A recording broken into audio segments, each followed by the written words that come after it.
o gigante que zombava de Deus.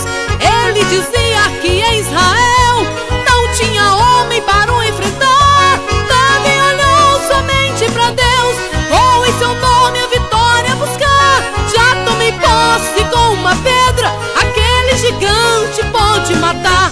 Tome posse, irmão, tome posse. Tome posse da sua vitória.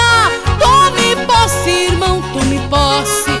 Tome posse da sua vitória. Mas tome posse, irmão, tome posse. Tome posse da sua vitória. Tome posse, irmão, tome posse. Tome posse da sua vitória.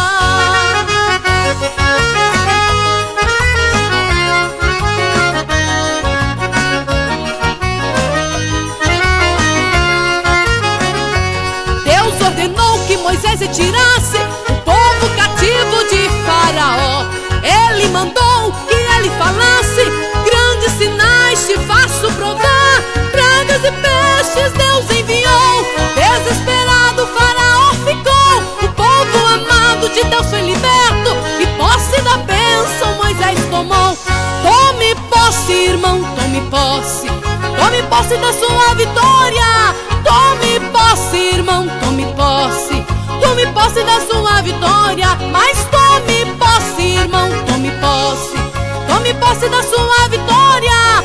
Tome posse, irmão, tome posse. Tome posse da sua vitória.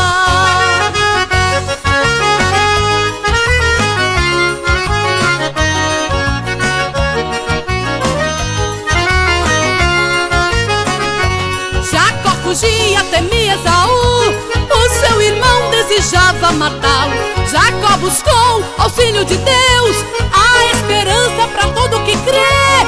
Num grande vale com o anjo lutou, com insistência sua bênção buscou. O anjo de Deus dali foi embora, mas posse da bênção Jacó tomou.